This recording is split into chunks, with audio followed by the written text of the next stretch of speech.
Update on the situation in Syria. A lot of media outlets have been reporting that Russia has stated that it will use force if the U.S. crosses the red line once again.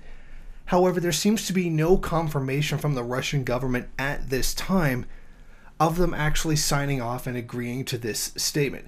So, as it stands right now, I am very skeptical about this claim. But there have been other people, there are other countries that have stepped forward and given their support, if not militarily, then in spirit, for what the United States is doing to Syria right now. Both Russia and Iran have sent warnings to the United States that this is a red line. Now, they have not confirmed their willingness to use force, but they have said that this is the kind of thing that is reckless. It's irresponsible and places the lives of a great many people in danger. And this also comes after another U.S. strike hit the country in Raqqa, where an internet cafe was destroyed, where the media reports that some odd 20 civilians have been killed, but the mainstream media has been absolutely quiet about it and not even bothered to report on the innocent civilians that have been killed in that attack. Now, the DPRK, the leader Kim Jong-un, has denounced the attack, calling it absolutely unforgivable. Now, Vladimir Putin also appeared on CBS's 60-minute show to give this statement. We act based on the United Nations Charter, i.e. the fundamental principles of modern international law, according to which this or that type of aid, including military assistance, can and must be provided exclusively to the legitimate government of one country or another, upon its consent or request, or upon the decision of the United Nations Security Council. Meanwhile, another major player in the region is becoming more involved. Media reports say that China is sending military advisors to the country in order to help deal with the situation with ISIS. The Chinese will be arriving in the coming weeks, a Syrian army official told the Lebanon news website Al-Masdar al-Arabi.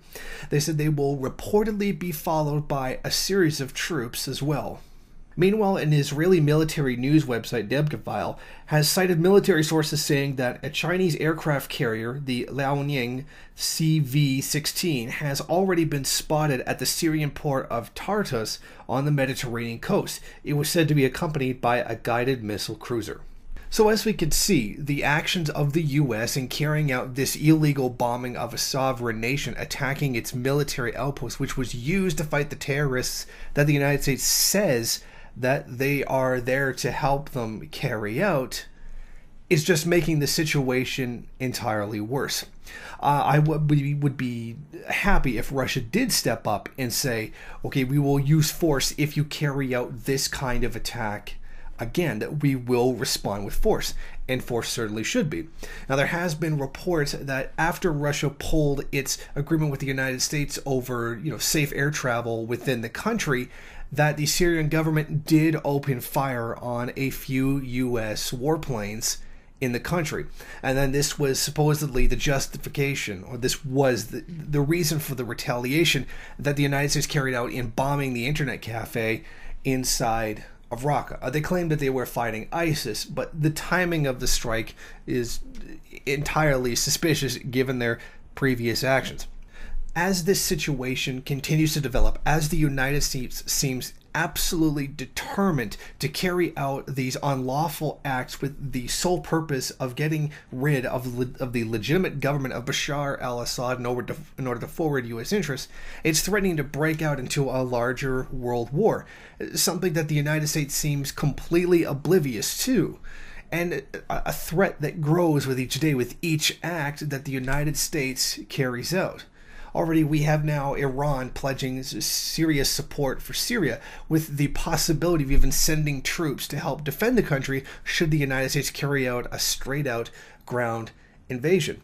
And who knows what kind of military support is really coming from China in the country, because we don't really know how far each side is willing to go in this conflict, but the sheer sending of something as powerful as an aircraft carrier from China to Syria is certainly very suspicious.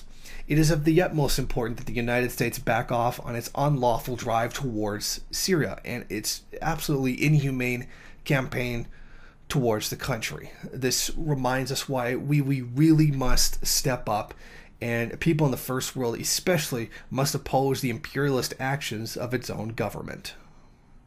Thank you for watching. If you like this program, then please head over to my Patreon page and set up a monthly donation. It's your donations that keep this program running. Also, if you would like, please rate, comment, subscribe, and share in various social media.